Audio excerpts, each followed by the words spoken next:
Welcome back to LivAnimated.com. Let's learn something new. I have a really cool person with me that I've worked with before. Today as the guest, Christian Nava. What's up, man? What's up, man? Not too much, dude. How you been? Good. That's awesome. So we're going to be talking with Christian Nava today about what he does as a software engineer. But as you know, the channel is about helping and inspiring people who are looking to get into the games industry or who are already in the games industry, but maybe looking to change their careers. So software engineer. Right now you're at Blizzard Entertainment. That's awesome. Everybody knows who Blizzard is. So that's awesome. But what do? You don't have to go into details about the work that you can't talk about, but what does a software engineer do day to day? So I manage a lot of my technical tasks that need to be implemented for certain parts of the game. I work on Hearthstone specifically. So Hearthstone is a live service that requires a lot of ongoing data and changes. My usual tasks are like setting up the new events, rewards, and then tacking on new things that designers have envisioned for the project's future.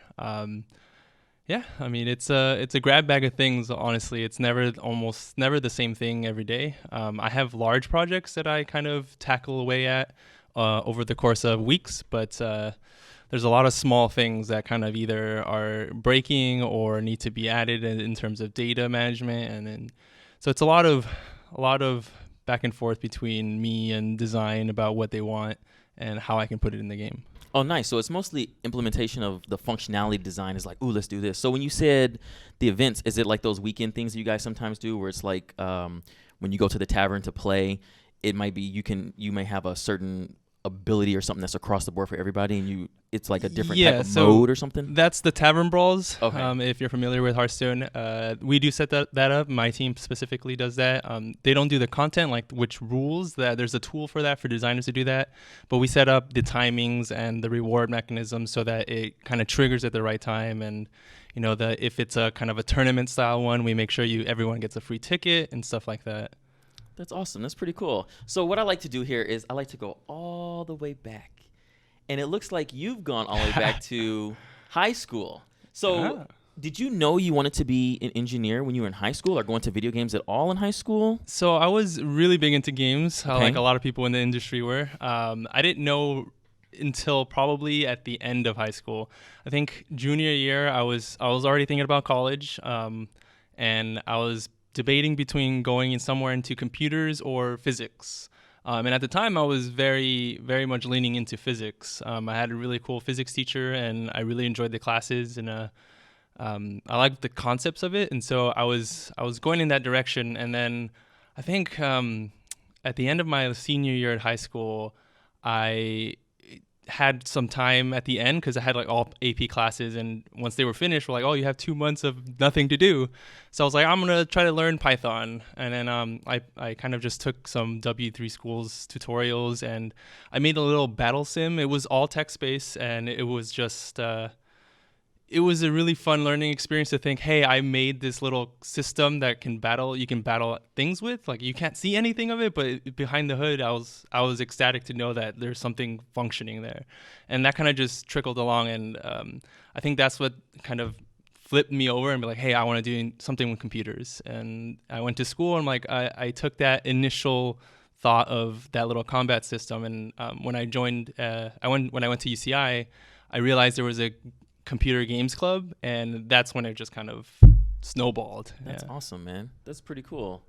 So when you got to university, UCI, what were some of the classes and things that you took to prepare, since you kind of had that nice vision of what you wanted to be right out of high school? A lot of people find themselves trying to find out what they want to do. Right. But since you knew at the end of high school, hey, I want to do this, when you got to college, how did you start to structure the classes? Did you structure them towards doing more programming and stuff, or were you just like, I'm gonna do this, but I want to get that college experience? Like, how did you go about figuring out the best courses that make you successful?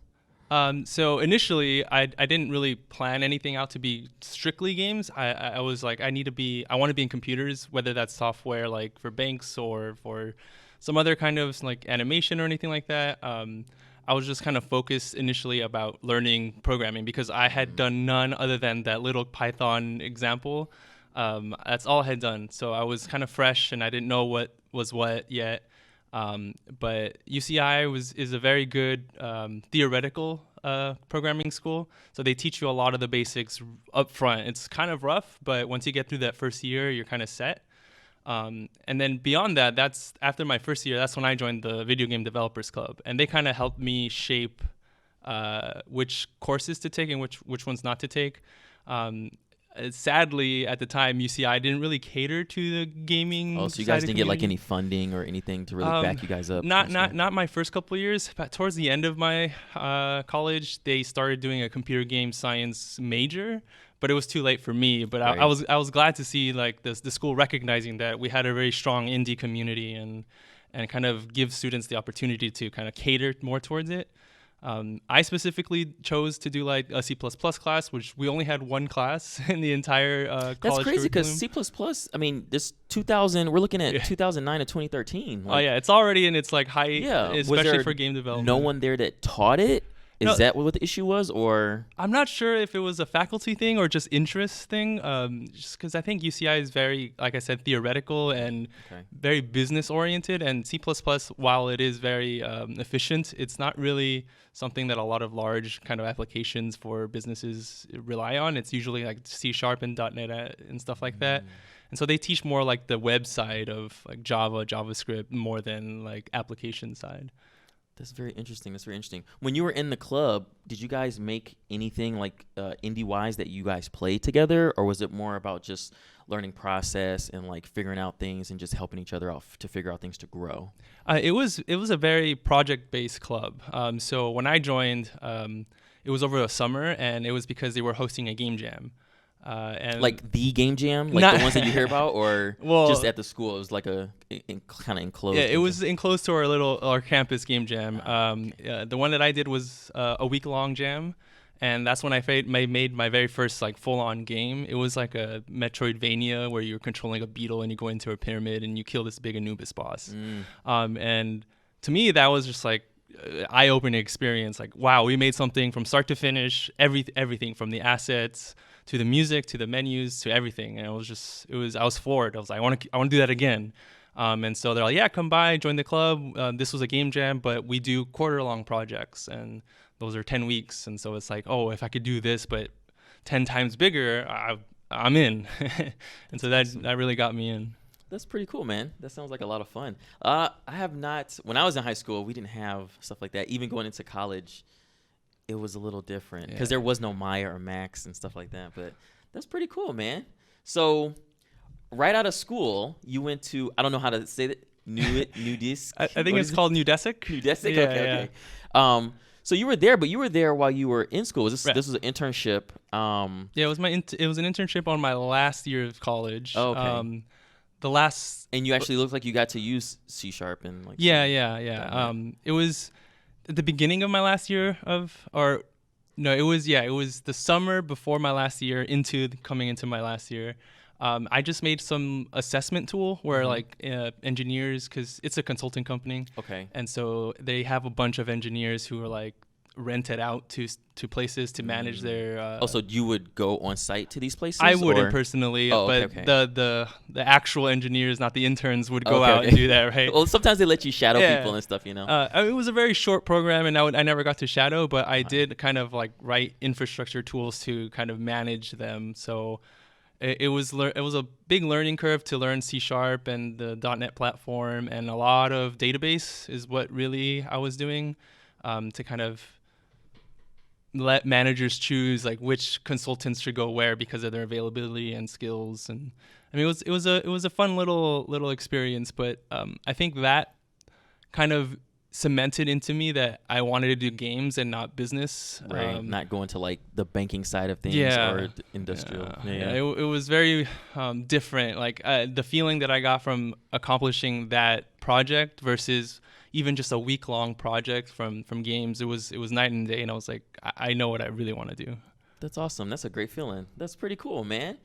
So from there, you went to Obsidian. Right. But you went to Obsidian as QA. Yeah. So how did that work out? Was that to get your foot in the door? Is that what was available? Or were you like, hey, I just want to do this? Even though you had like what it sounds like a ton of experience on programming and understanding programming tools, especially getting into the industry. And this was it in 2012 as well. So you did this right before you graduated. Yeah, I basically rolled into that from the other internship into this one. Okay. And so I was still in school, and my last year of college was very light. I had to do one class the entire year to graduate. So I was you had time. Yeah, I had time. That's and so awesome. I was just having a good time, relaxing the last year, and I took a lot of internships at the time. So I was like, okay. And funny enough, they were both in the same building. Oh, that's so cool. I was working at Udesic when I had my interview for Obsidian. I just went up the elevator. That's pretty cool. Yeah, they're right around the corner, actually, in Irvine. Yeah. Yeah, they just got bought by Microsoft, right? Yep. Oh man. Yeah, that's crazy. Yeah, I was working there when they're doing Stick of Truth. It was a long time ago, right? A long time before the Microsoft acquisition. That's awesome. That's pretty cool. So, quality assurance. Yeah. You went from quality assurance, you went back to being a lab tutor right before you graduated, or it looks like you did this throughout your whole school year. Yeah, I did that until I graduated. It was nice, steady income. It was really you easy. got paid for that? Yeah, I got paid for that, actually, yeah. So how did that work? Did the school had it set up and people would just come to you and be like, hey, I want this service, or did they find people for you that were interested? No, it was actually like the school has classes that have accompanying labs. And students are required to sign up for both the class and the lab. And the labs are run by the TAs. And also people like me who were like students before who had like done well in the class, and some teachers were like, hey, do you want to come back and help the TAs lab tutor this lab? And that's what I would do. So I would have maybe 2 labs out of the week. So 2 days a week I would go in for like 3 hours and just get paid for those 3 hours. So it wasn't like an amazing amount of money, but it was nice. It was enough for being in college. Yeah, or yeah. Getting ready to be out and of all I college. had to do was walk from my dorm to the campus, so that was good, you know. That's pretty cool. It sounds like you have a really good foundation from where you started with like programming and then doing internships, which is super important. Another thing that I like to do on here is make sure that we can retrospect before we start to jump into like more career mode. What are some of the things you would let people know, students or enthusiasts or whoever is looking to get into this? Like some of the things that you've experienced or some things that they should keep in mind no matter where they are currently, but they should keep these things in mind in order to do some of the things you've done. Well, I think the first thing is don't be afraid to just go out and do stuff. I think if I hadn't done the game jam, or if I hadn't made any of the subsequent games from that club, I wouldn't have learned as much. I wouldn't have learned how to communicate with others to make a project that, honestly, you can't make games on your own that quickly, or that of grandeur status, right? So it's very important to collaborate, and I think just going out there and doing the things that you need to do, like learning C#, or hey, you want to learn XNA as a framework, or maybe Unity is something that you want to start delving into. Just go ahead and do it. Like it's not going to hurt you, right? And there's so much stuff online now. Oh my, yeah, especially so now. easier. Oh my goodness. Back then, like Unity wasn't free back Yeah. then, so I was using XNA, which was Microsoft framework. Wasn't even an engine. It was just a framework for. Didn't that get like phased out? Like it's not used as often. XNA is essentially. Oh, it is dead. It was reborn sort of with some open source people who were like very passionate about it. But even that it's almost out of vogue. Almost nobody uses it anymore. Do you remember Game Salad? Game Salad? Yeah, it was like this engine you can make games in. I've never. It looked like a bowl, but it looks like it had the pieces that was the salad. Looked like oh man, what's that game? Tetris pieces that were stacked up. You never heard of that? Never heard of it. Is it like a game maker kind of thing? It's like a game maker, yeah, pretty much. But it's like free. So. Yeah, I mean there was some of those back then. Like Game Maker was there, but it was also like a paid service. So a lot of tools now have come out, and it's so easy to kind of start. So like if you're not starting and you want to, just do it. Like there's no reservation. It's all free. Like Unreal Engine 4 is free now. It's amazing how many free tools are out there. Yeah, it's crazy. And they're keep updating them. So it's like you get all these tools that like the huge companies use right at your fingertips. So it's pretty crazy. Unreal even like gives out a lot of free assets. Like one of their failed projects, Paragon. Yeah, Paragon. All those are free now. So animations, effects, everything. Everything. It's nuts. Oh god, yeah. I just saw a GDC talk about how they did their locomotion stuff, which is pretty cool. Nice. And they just lay it all out there for you. It's pretty awesome. So now you go back. You're in Amazon. You've already graduated, right? Yes, at this point I've graduated. You go back to QA. So is this QA the same? Like what part of Amazon are you in at this point? Is this like just Amazon that's like the shipping, the website type stuff, or is this the games division? This is Amazon Fire. So it was Okay, the the Kindles tablet. and the tablets. Okay. Yeah, Yeah. because I don't think they had the game division yet, right? At the time, I think they had a small studio internally, Okay. but that it wasn't branded as a studio yet. They were making Fire TV apps, which were kind of like games. Was that like the Chrome stick, the Chrome? Yeah. Like this right here. Yeah, like it's like the Chromecast. Yeah, It Chromecast. There you go. they made a whole like TV system ecosystem around it too. So Okay. they were making really small games for that, and as to like test their water, I think. But at the time, I was focusing on the App Store and the game store specifically. They were doing a lot of weird things with their underground store, like giving out free games and giving out coins and stuff like that. But I joined as QA just because it was kind of rough getting into it. I was looking for game jobs. I didn't want to go get like a programming job for a bank or some other business thing because I had already done the new Desic thing and I was kind of leaning out of it. And so I took this QA job as like a stopgap because I knew it was a contract. I could bail basically whenever I needed to. How did you go about looking for jobs for games at the time? At the time, I was just reaching out to anybody who was looking for an associate level, either associate engineer, an associate producer, or associate designer. I was just kind of throwing my hat in the ring, and it was like a shotgun kind of approach. I basically applied to anywhere and anyone who needed an associate level. I focused on the people around here, or the companies around here, but I wasn't limiting myself to that. I was like going all around the country and applying. Typically for associates, they'd like to hire within the region, so it's a little tougher.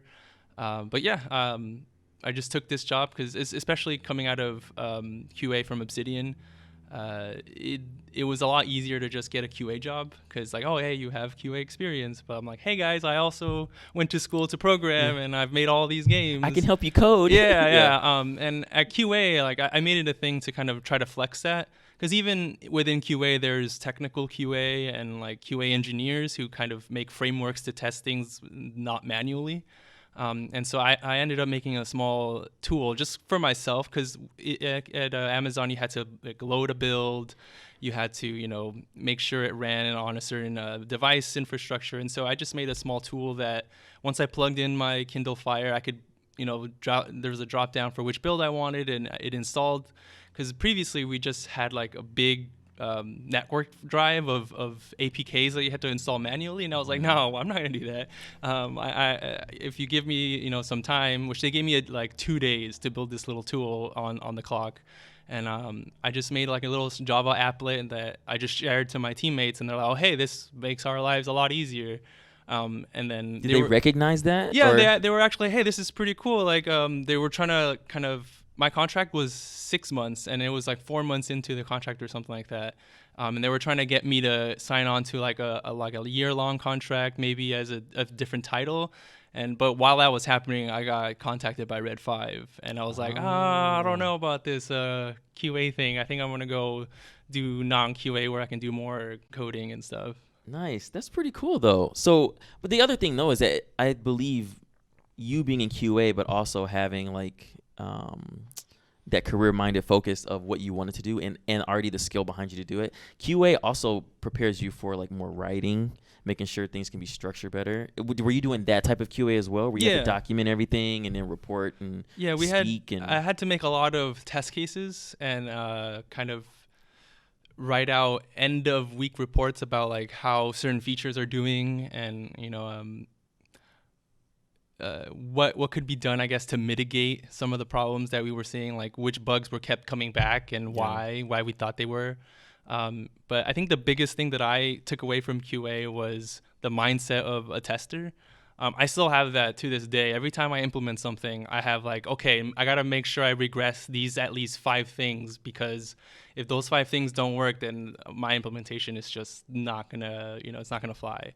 And so almost every time I add a significant part of a significant amount of code to my change list, I regress, and it's like this lingering thing in QA inside me that's like, hey, you need to make sure this still works or that still works, like because that touched that kind of code, this system might be broken, go check it, and it's like it's always there. That's really good, because that's one of those things that, because you're working with coders now, a lot of people don't keep their code clean. But it's good that you have that reinforcement from job experience to self-critique and self-evaluate what you're doing to make sure it's clean, not just for your own process, but for everyone that might have to use it or look at it later. That's awesome. That's awesome. Yeah. And you went from there to technical designer, associate technical designer, associate content designer. So that's a lot in 2 years. So what was going on there? Like, so when you got into it, which one was the first one? It was associate content designer. Yep. And then it works its way backwards. Yeah. So what does associate content designer do? So they are, well, at Red 5, they were responsible for creating events and just basically any open world content in the game at the time. If you remember, when I got and that's hired, where we met too. This is where we worked together. So go ahead. Yeah. So when I got hired, there was one type of content in the entire game, which was the Ares missions. Yeah. Which was go to a place, and there was like 3 different mission types, like collect the stuff, kill the things, or grab the thing and take it to the front or something like that. And that was the entirety of the game. And we came in, me and 2 other guys came in at the same time, and they were like, hey, you guys need to make stuff for people to do. And that's basically what our job was. Like, hey, make fun encounters and activities for players to do in the open world. And my first couple things were very small, but it was because we need to learn the trade, right? We needed to learn all the tools that Red 5 used, and we were using proprietary tools as well. Like, we weren't using Unreal or anything, but so that made it a little bit more difficult. Nothing that I had done before really prepared me for that, other than like basic fundamental practices. But that's when I really learned how to use Lua and how powerful the scripting of designers could be. Yeah, I think our whole engine base was based on Lua, right? Yeah, so our engine was in C++, and our scripting layer was all Lua and a proprietary data model and that we had a whole editor for. Yeah. I mean, you laugh, but I actually still find that editor to be very strong. Well, the editors were good. The design editor and the art tool, those are pretty good, because it's like a one-stop shop for getting an asset in the game, tagging the asset with an ID, and then you can follow that all the way along, doing all the type of not scripting, because when I was in there, it wasn't really scripting when I was using it. It was just setting up like events, setting up things like customizable things for making the character look different, hats and so on. It was really easy to use. So my laughter was from using Unreal now. Oh, right. Like all the things you could do. So that's a little different. That's fair. You also lived in the art side of the things. I never really looked too much at the art tools. I was more in the design side of the tools, like spawn tables and loot tables, and the big one was the status effect editor, which was a scripting language in of it itself. It was amazing. I think to this day I still think, hey, why there's all these blueprints and visual scripting that all these engines have, but I think back to the status effect editor, and it had basically everything you could want to make very simple skills. Like if you wanted to make larger scale events and stuff, you still needed Lua to script it, but the status effects could get you like 80% of the way in terms of skills and like particle spawnings, and you can also spawn characters and do stuff like that as well. Like as long as the IDs were there from when it was created, you can be like, hey, when I cast this, spawn this and make it this, and have all your variations and everything. Right. And it was cool because status effects could apply other status effects, so you could have this crazy chain of things happening. The only problem is like debugging that is kind of difficult, and so you kind of had to have everything in your head and write it out and make sure like, hey, what you expect to happen actually happens in game. We had some debugging where like you could point to a thing and say what status effects are on it, but that's basically it. So it was a challenge, but it was fun. It was a lot of fun, especially using Lua. That was cool. That's pretty cool. So then you moved over to be an associate technical designer. So what is the difference between those two roles? Like, what is the major takeaway from what one does than the other? I think the biggest difference was the focus that I had, or I guess the magnitude of things that I had to kind of implement. So like more responsibility, or magnitude meaning it's far greater important to the functionality of what you're making now. Like It's more of the latter. Okay. So as a content designer, I was responsible for just making individual pieces, right? And once that piece was done, it was basically lived in its own little, scripting bubble. But somewhere between being a content designer and becoming the technical designer, my team of like 4 people were responsible for making all the quests in the game, right? Those missions that we made the job board, if you remember that. That was me and like 3 other people. Like actually making the functionality of the job board and then putting the jobs on the job board. Yeah. Oh, okay. So a lot of the logic between how a player picks up a job and how they get directed to certain positions in the world was handled by a gameplay engineer, Rob Kennedy, which was our like lead programmer. But other than that, like creating the data structures for the missions, the mission types, the logic that happens within each little scripted mission, associating like VO and like rewards, everything like that was all us. And specifically, I kind of took helm of the group a little bit, and I made the core aspects of it that kind of glued everything together. And I think that's the transition that I made. It was like I started with small content pieces that lived on their own, and then I had to kind of make this system of code that would run not just 1 or 2 or 10, but 500-600 missions at once. And so you have this script that on its own doesn't seem crazy, but it's responsible for running all of this content. And so if one small thing is broken there, then it breaks the entirety of the quests. And so that's the magnitude that I'm talking about, right? Like the severity of the code kind of increases. And at that point, they're like, hey, you can't just be as willy-nilly here as you can with the like little like pocket. being more creative with the content stuff. Yeah. Well, adding the creativity to the content was a whole nother layer, which I had to also kind of facilitate with the scripts. But I'm talking more about like, if I made the little content piece that stood alone and it kind of broke, then well, okay, maybe we can just not use that until we fix it, right? But I can't do that with everything, all the quests in the game. If we remove all the quests in the game, there's no quests.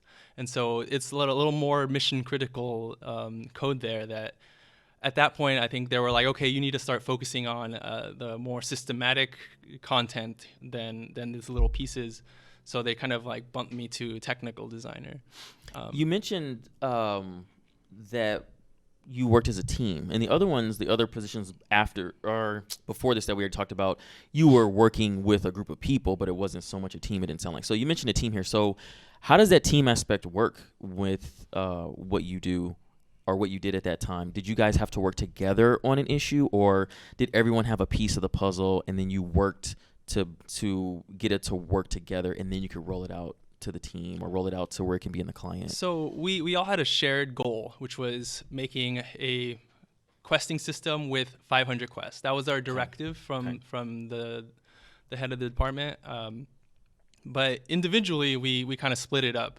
I took control of like the master scripts that would kind of help everything communicate and track progress and stuff like that. And then we each individually took 1 or 2 game modes to flesh out. And between all of us, we kind of sat down, like, what kind of quests? We also sat down with the writers, and we're like, what kind of stories do we want to tell? What kind of quests do we want to make? And then from those stories, we kind of broke it down and said, okay, to do this right, we're going to need certain modes. And, like, there has to be a mode where you can talk to someone and, like, maybe they turn on you. And then there has to be a mode where you have to go collect certain things and return it to a central point, or go out and kill specific monsters that drop specific loot, right? We were like trying to find the tropes, and we ended up with like 5, I believe, and there was 4 of us. So I think initially we all took 1, and then Alex, I think he started doing like 2 more, and eventually we just made a little bit more. And the cool part about the thing that I was doing was I built the systems to basically allow any kind of content or quest mode to be injected into it. And so while we started with 5 or 6, like we ended up with 8 or 9 at the end, because I had built it so that we can just plug in a new piece and we can start using it in the system. That's awesome. That's pretty cool.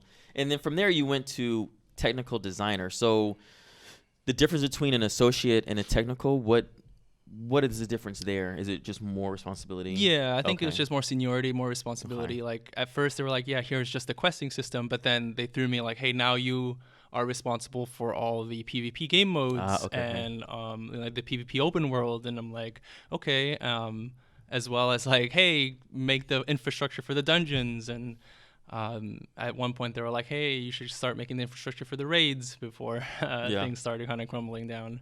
Was the infrastructure part what you enjoyed doing, or did they just notice like, hey, he's really good at doing this, let's just have him do this?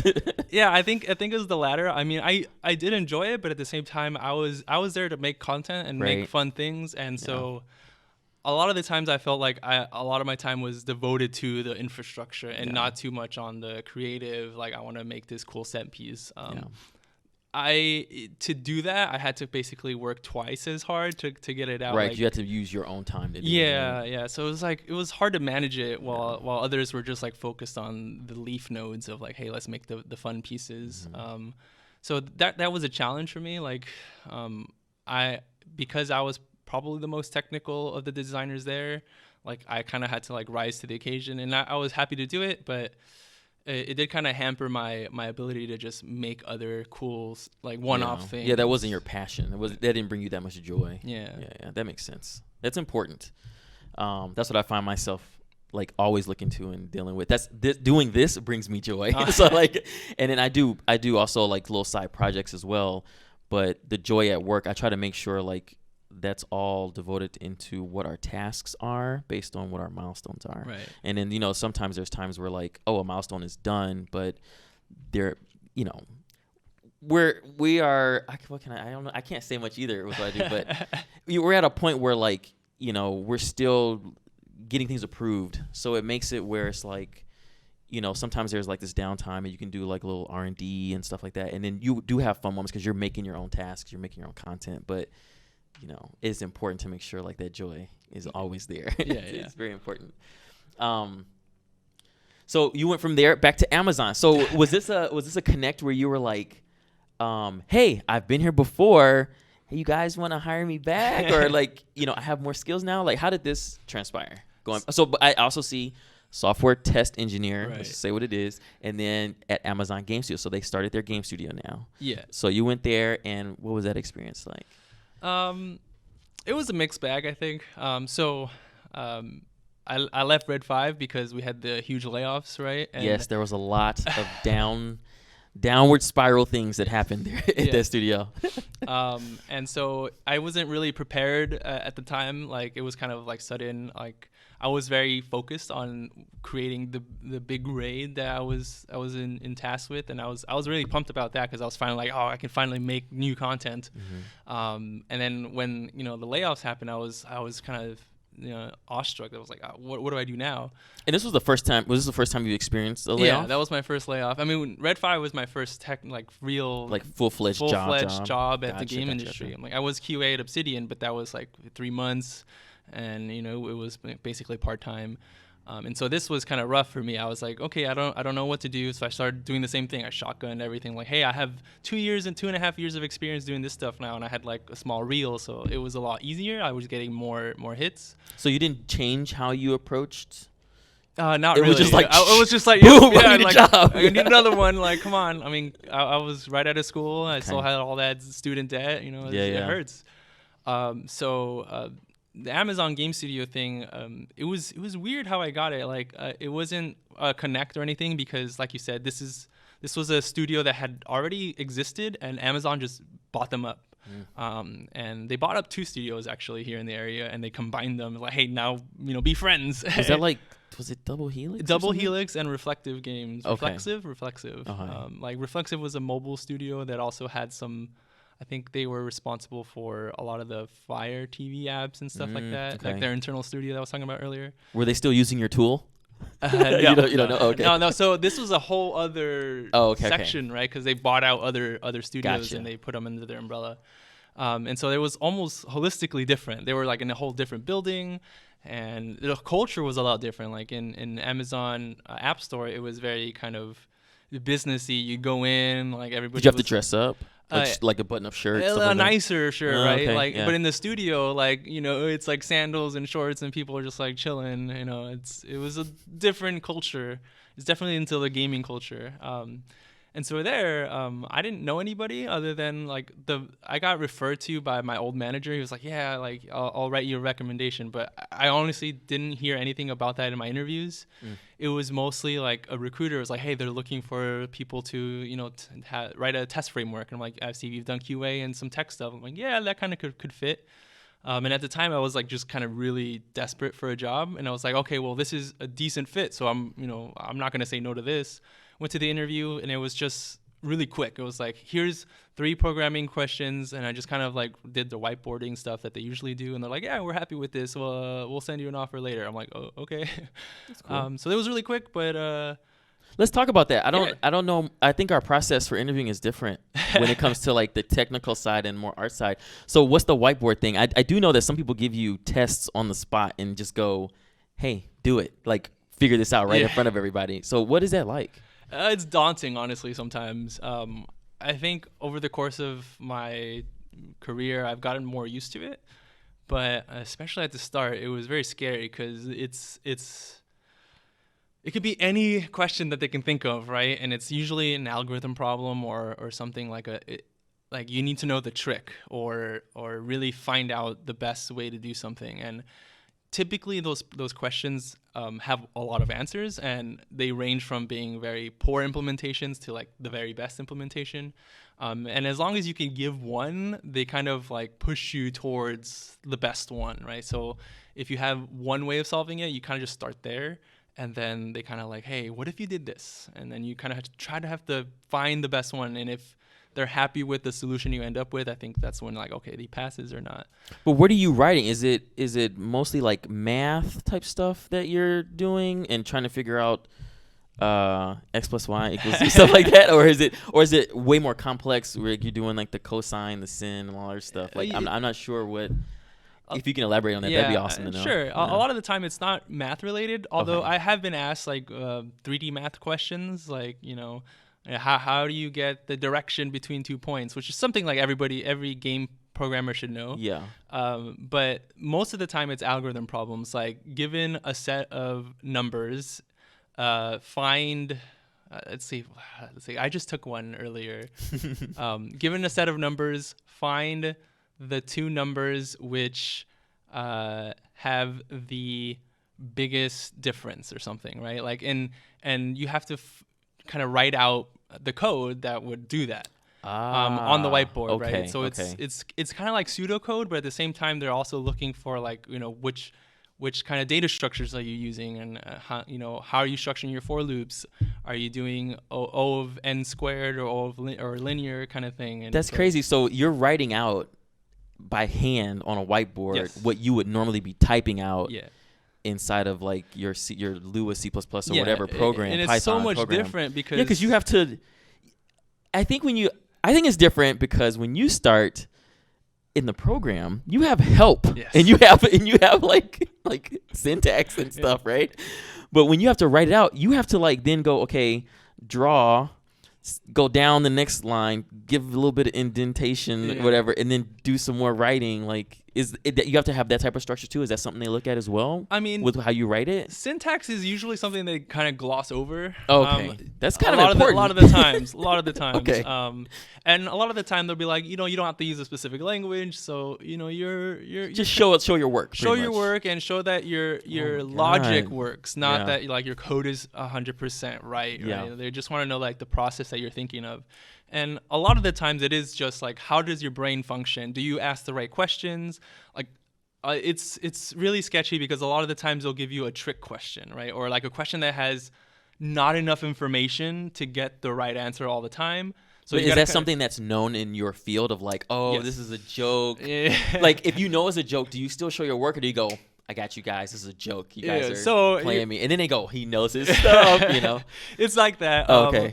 A lot of the times I don't know if people follow this rule, but I do. It's one of those things where if I ever go in an interview and I've seen the problem before, I say, okay, hey guys, Like, I know this problem. I can write it out for you and explain it to you, but do you want to give me another one? Yeah. Because a lot of the times they're not looking for the answer, right? They're more looking for how did you get to Your the answer. process, yeah. And if I can just like write it out and then be like, boom, here it is. They're like, well, they didn't learn anything about me, right? They learned that, yeah, he knew the answer. He knew the type of answer, thing, but yeah. does that matter? Like ultimately, like in the day job, you get, presented with challenges that you just can never really be 100% prepared for. So they need to know that you can adapt and figure it out on the spot. So here's a question, because I find that very interesting, because you have to know exactly what you're doing going into a situation like that, where you have to just write out something. You can't like open up a Chrome tab and be like, okay, let me press Q. Oh, great. Look at all these Q things that pop up, I want to talk about that a little bit more. Sure. So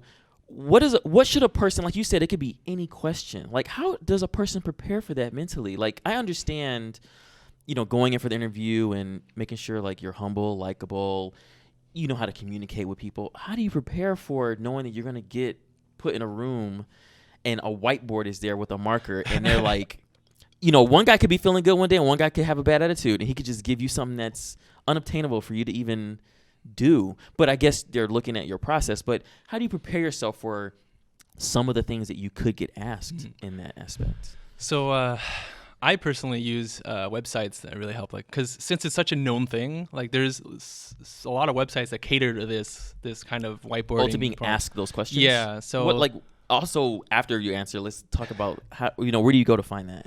So I go to HackerRank, which is one of the, I would say, better ones, because they have like a forum where you can like talk about the answers, and you can only see the answers if you submit your answer, stuff like that. So it's really cool to like gauge your level, and they have like tests that you can take that are like, That's awesome. Take this pre-interview test or whatever. So yeah, they have a lot of problems that you would normally see in interviews like that, and they all have like sections, like this one's on string manipulation, or this one's on arrays, and this is on hash maps, or like just to kind of test certain parts of the things. And so a lot of the times when I was going into interviews, I would just be on HackerRank for like that week and just doing as many of the problems that I can, and like figuring out like, oh, where are my skill gaps? And whenever I know like, okay, I don't know that much about this type of data structure or how I would solve these weird problems, I would kind of try to find more of the same type and, just practice.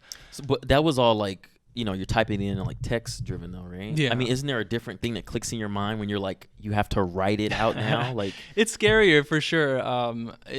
Eventually you kind of get that mini compiler in your head that kind of like says, okay, you already know, like, even though in the text editor I can write for and tab and just writes out the loop for me, that's just speed, right? Like I know that I need to do that thing already, right? Like and a lot of the times I'll be writing the whole thing, and at the same time I'll be thinking. So there's a lot of like dead time when I'm writing and then also thinking. So it kind of looks like I'm like really fast, but it's just because like I'm processing the entire time.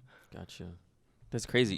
Here's a $1 million suggestion for you then. All right. With where tablets and phones and screens are, you could make that same thing, but make it where you have to like draw it with your finger. Because I think that'll really be helpful. It sounds like, I know it is another quote unquote language, but it sounds like another language that you're trying to learn. Like, especially if you have to write it out by hand. Yeah, I mean, usually like you emulate your most favorite language, but a lot of the times people will even just do pseudocode. Yeah. And I've heard that some people on my team specifically, when they applied and went through the process, they had their own pseudocode, like their own pseudo language, like that people could understand, but wasn't time consuming, wasn't like filled with, semicolons and stuff. It was just like almost English legible kind of thing. But that's crazy, man. That's crazy. Yeah. So. Oh yeah, we were talking about Amazon. Yeah, we were talking about Amazon. Yeah, I joined their studio when they were doing Breakaway. If you heard about that, yeah. It's canceled, unfortunately. I thought it was decent. I thought I could have, been released and be moderately successful. But I think a different type of game. It was like Smite meets Rocket League, and it was different. It was really different. It was like nothing out there like it. I thought it was cool enough to like give it a chance, but I guess it wasn't big enough. Like it wasn't attracting enough attention, I think, for Amazon, and they ended up saying, well, if what was coming out at the time? What was 2016? Coming out? Yeah. I mean, Smite was big, bigger than it is now, I think. League I of think Legends was still was really big. Overwatch Oh, around did that Overwatch time. just drop? I think so. Around I think there. it was that. It was around that time where like people were really into these team-based shooters. Yeah, because and- Breakaway was getting traction, but I think when Overwatch came out, I think people just were just like, "Oh, I want this," you know, because that was different. I mean, Yeah. it was a take on something else, but it was different looking.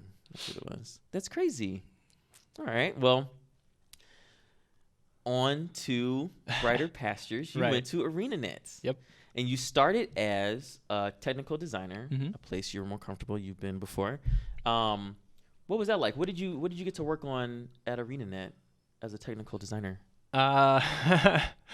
So Why is that funny? it's funny because I don't know, man. Like I don't think I'm allowed to. Oh, you just- can't talk. Oh, Right. it's something unreleased. Okay, yeah, okay, they're okay. all everything I worked okay. at ArenaNet was unreleased. Oh, so it wasn't like Guild Wars 2 or nothing like that? It or? wasn't Guild Wars 2. I was hired on Oh. as inside some incubation team. Yeah. And Amazon, Gotcha. I don't know, Amazon ArenaNet was trying to expand from being a one game studio Okay. to being a multiple game studio, and Even that might be too much to have said. maybe they have announced that they okay. canceled all Okay. our projects, and that's why we had layoffs there. Well, let's talk about this. You're a technical designer there, yeah. and you have been a technical designer. Was the jobs any differently based on the studios? Were the teams larger? Was the team makeup of how tasks were delegated different? Like, what is the difference from being a technical designer at one place than another? I guess is what we can talk about. Yeah, and that's an interesting point because technical designer is a semi-new field, I guess, like new classification.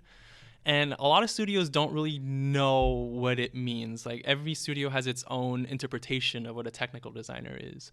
At Red 5, it was basically anybody who could script to a level that they could make system content instead of just normal content. At ArenaNet, I think they were looking for someone who was very similar in that aspect, but at the same time was more of a tools facilitator. So ArenaNet was trying to make some homebrewed set of tools. Mm-hmm. And as technical designer, I was kind of like the guinea pig of like, hey, they're making this new, anim graph pipeline, or they're making some new prefab kind of looking things. Like you need to start using it to give feedback and start seeing where the faults were, or where we could go with the technology. And so a lot of the time I wasn't making content initially. I was like, I kind of was, but it was in service of bettering the tool, of being that first user to use this tool, because eventually the plan was to roll it out to other designers who weren't as technical, and I would have to write a bridge essentially of scripts and components and prefabs to say, hey, here's a bunch of puzzle piece prefabs now, and here's a puzzle script. You should be able to make your own individual puzzles now without coding. And that was the goal. That was the dream. It was working out, honestly. I think it's just we needed more time, and they didn't have that time or funding. So it looks like from there you went from technical designer to gameplay programmer. Yeah. So how is that different? Was it a big jump, or was it you could use the skills that you already had and kind of go? It was very lateral. Like I said, a lot of studios don't know how to classify technical designers. ArenaNet is one of those studios. We had 3 technical designers out of 400 people or something. Oh wow, that's so a lot. like it's not enough to be a department, and it was trying to be a department, and it wasn't really. I think it wasn't working out. Especially since each technical designer was essentially on a different team. Right. So it's not like my immediate lead wasn't aware about the things that I was working on or stuff like that. So it was very tough to communicate about, like project needs and stuff. I mean, I still could. It was just there's a barrier, right? Yeah. And so I was doing a lot of the essentially systems design on a project in an incubation project, and I was writing like skill systems and using them to make skills, and then making like little encounters with enemies that were using those skills and stuff like that. And eventually it was just like I stopped using the tool as much, and I started doing more of the scripting and a lot of the so we had a goal to make all the engineering and script so that we could modify it on the fly. And because of that goal, I ended up just like gravitating more and more towards the scripting side. And eventually I hit a critical mass where like I was writing the combat system, and I was helping writing the combat system, and the lead engineer on the team was just like, hey, like we're seeing that you're doing all this code. Like, do you just want to be a gameplay programmer? And I'm like, well, sure, because like, sure. I'm She'd the, be like, hell yeah.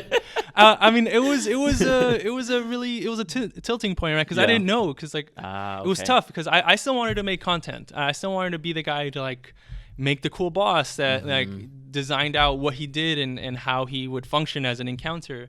But at the time, we weren't there yet. We didn't have the tools or the the infrastructure to do that yet. And so I saw it as a way to like, hey, get my ideas in on the ground floor of the infrastructure, and then once the team like is comfortable and ramps up, maybe I can start helping with the content itself later.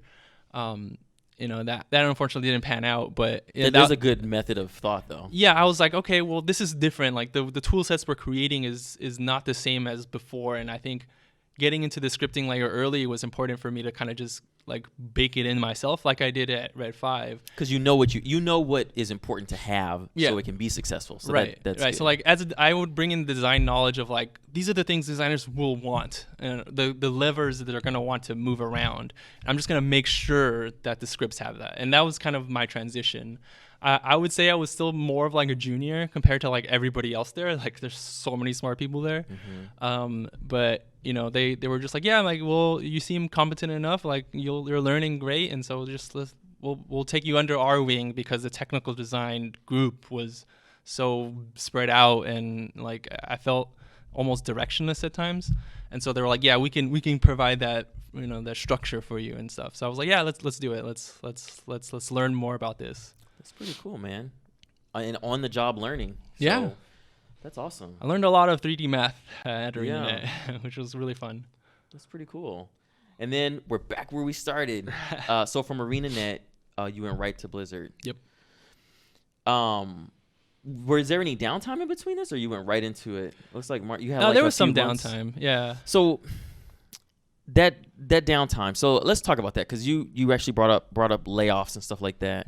So you experienced it for the second time. What was going through your mind the second time? Did it not hit you as hard as the first time, or were you like, okay, this is just what happens? Like, what were you thinking about when it happened the second time, and then how did you bounce back to go to where you are now? So the second time it happened, I wasn't as affected. The first one, I was kind of like really strapped. I was like, hey, I need a job. I really need some income. But ArenaNet they handled it pretty gracefully. Like they got a lot of bad press about the layoffs, but being a part of them, I felt like they did it the best they could, considering the circumstances. They gave us like pretty good severance packages. So like I could live off for like 3 months, like basically they gave me 3 months salary to just like, hey, go find a job. Yeah, that's awesome. So I was like, awesome, dude. Like, and rare. Yeah, it's super rare, right? So I was ecstatic about that. I was like, I could take my time. I didn't have to shotgun everything, which like I was more focused about like what I wanted to do next. And that really gave me time to prepare, right? Like the first month I didn't even apply anywhere. I was just like, I'm going to try to relax. I'm going to like make sure I don't freak out, get my ducks in a row, start hacker rank, stuff like that. And I actually just started like a side project just for fun. Like, hey, make sure I still know how to use these other tools, because I've been using ArenaNet's proprietary tools for 2 years. And so like once I kind of like had 2 weeks of that, I was like, okay, I'm kind of ready. I'm starting, and I warmed up to the next step.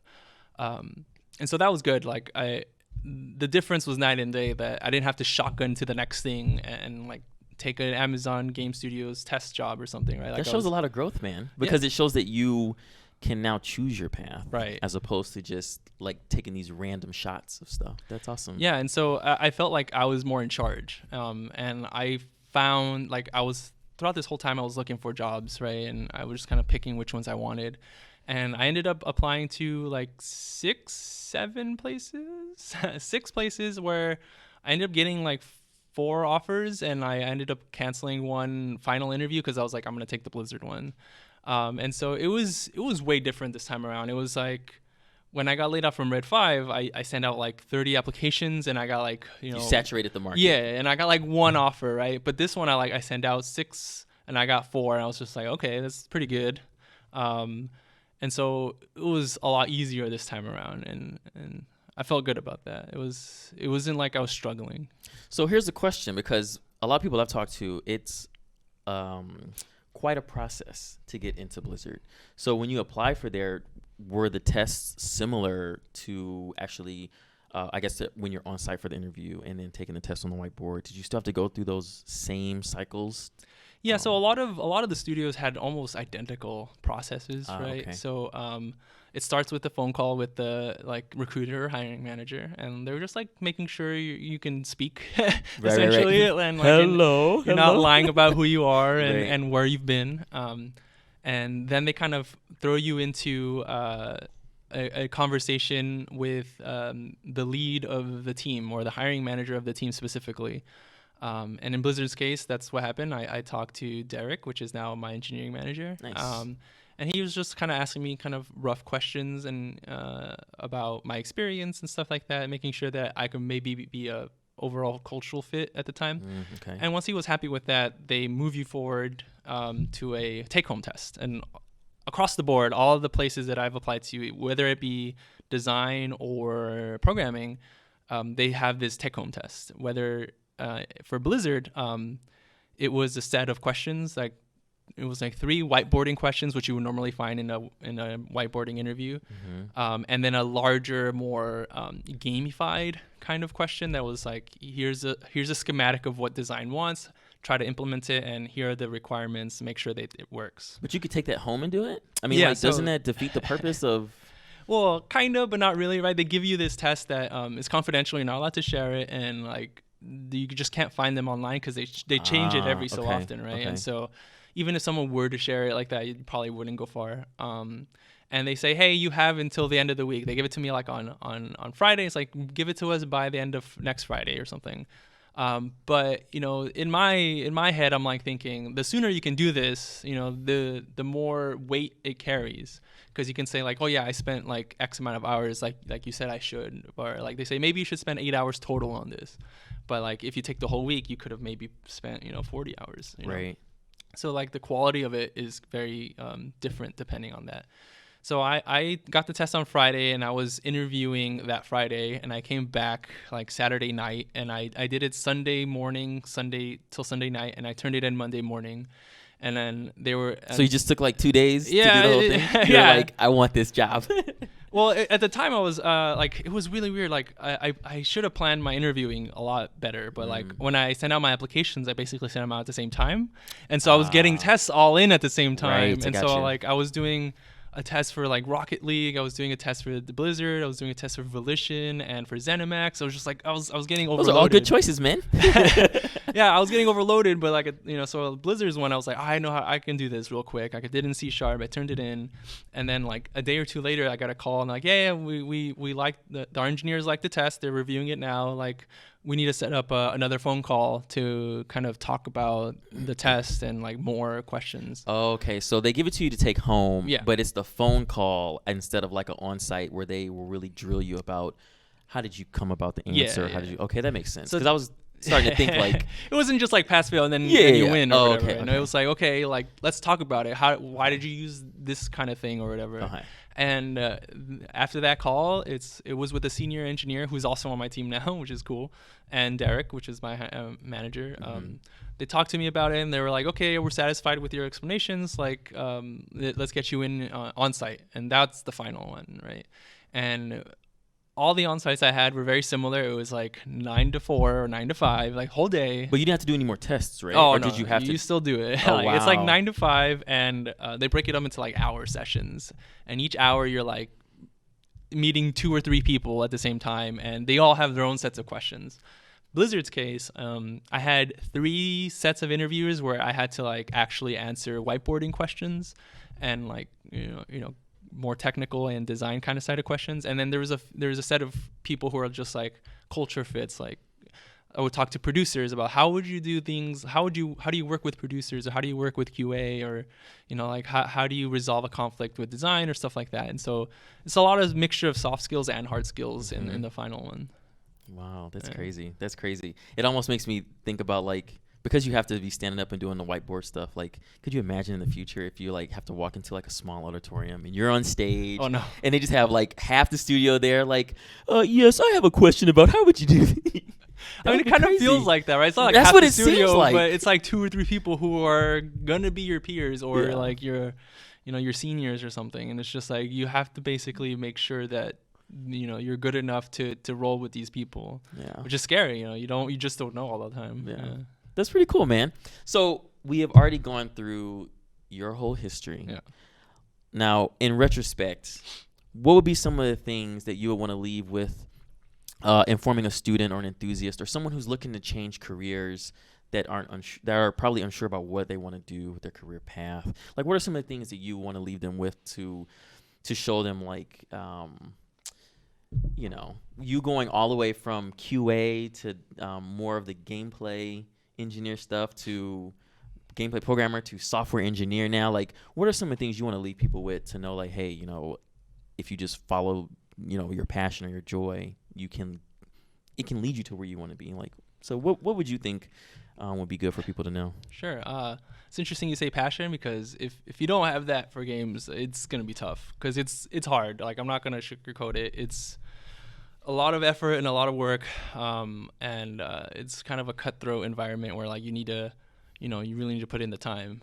So if you don't have the passion, it's gonna be tough. It's gonna be tough. But that being said, usually people do when they're like, hey, I want to be into games, then they usually have a passion for games, which is good. The second one is just kind of practice, man. Like, I don't know how many times I've mentioned this, but like, just go out and do it, right? Like, Unity's out there, Unreal's out there. There's a lot of tools. Just go out and do something, and then the next time you do it, do something a little bit bigger and a little bit bigger, and maybe learn a new system. Maybe like your first game doesn't have any particles, but maybe the next one you add them, or maybe you just make one long project where you kind of focus on things individually. But the biggest takeaway is just start making stuff. Especially now with these tools, it's a lot easier. If you're applying to be like a designer or an engineer and you don't have like a website that has like your projects that you've done, then like I wouldn't take learn how to do websites or something, right? Well, even that, like, you don't have to learn the websites. Like, I was making my own website at one point in time, but I was just like, I don't want to do this anymore. So I just use a Google site to like track everything. And it's just like a reference point of like, here's a video of this game that I've made, and this is what I did in the game. You can download it here, stuff like that. And just having a reel, essentially. Like, you're an animator, you know the importance of reels. Yeah, that's what I was going to say. Like, I'm surprised you guys have reels. I thought it would be more like, hey, I worked on this game, and you just like, this is what I did on this game. Yeah, I didn't know you guys had reels as well. I don't have a reel like that mashes everything in one video. It's a catalog, right? And it's like, okay. So only if you had like video editing is like one of your things. Yeah, you'd be like, I can make a reel. Yeah, maybe. Like, I could probably make a mashup of it, but it's have like, the code scrolling up in the background, like an opacity layer. Like, oh, yeah, that'd be slick, dude. That's tough though, because like I can't like show code that I've done. Like, I can never show code from the Hearthstone, right? Because it's not my code. It's technically Blizzard's code. Gotcha. Like, if I do side projects, I can, but it's a little different. Yeah. That's funny. I think that would be hilarious if you got that on someone's reel. Well, cool, man. This was really cool. I want to say thank you for sharing everything that you have with us about your career path and where you are now. And I hope you guys learned something new. Thanks, man. Yeah, of course. Awesome. Dang.